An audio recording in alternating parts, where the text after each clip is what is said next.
Hi hello అందరికి వందనాలు. ఎలా ఉన్నాను? నేనైతే చాలా బాగున్నాను. క్యారెట్ హెల్త్కి చాలా మంచిది, కానీ పిల్లలకేమో నచ్చదు. వారికి నచ్చే విధంగా చేద్దామా, క్యారెట్ని సన్నగా కట్ చేసి ఉప్పేసి ఉడికించి పక్కన పెట్టేసుకోవాలి. మరొక స్టవ్ మీద ప్యాన్ పెట్టేసుకొని కొంచెం వేరుశనగపప్పు, నువ్వులు, ధనియాలు, ఎండు కొబ్బరి, ఎండుమిర్చి, కరివేపాకు వేసి వేపుకొని పక్కన పెట్టుకోవాలి. ఇప్పుడైతే ఉడికించుకున్న క్యారెట్ని స్ట్రెయిన్ చేసి పక్కన పెట్టేసుకొని వేపుకున్న పప్పులు కొంచెం కోర్సుగా గ్రైండ్ చేసి పక్కన పెట్టేసుకోండి. మరొక స్టవ్ మీద ప్యాన్ పెట్టి ఆయిల్ వేసి ఆయిల్ హీట్ అయిన తర్వాత ఆనియన్స్, టమాటాలు వేసి కొంచెం ఉడికిన తర్వాత ఈ పప్పుల్లో వేసేసి చక్కగా గ్రైండ్ పట్టేసుకోండి. ఆ క్యారెట్ని స్టెయిన్ చేసిన వాటర్ కూడా వేసేసి చక్కగా గ్రేవీ లాగా మిక్సీ పట్టేసుకోండి.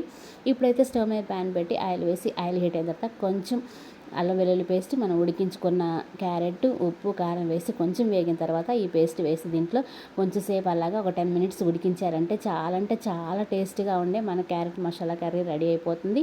దించే ముందు కొంచెం కసూరి మేతి, గరం మసాలా వేసి కొత్తిమీరతో గార్నిష్ చేసుకుంటే మీ పిల్లలు ఇష్టంగా తినే క్యారెట్ కర్రీ రెడీ.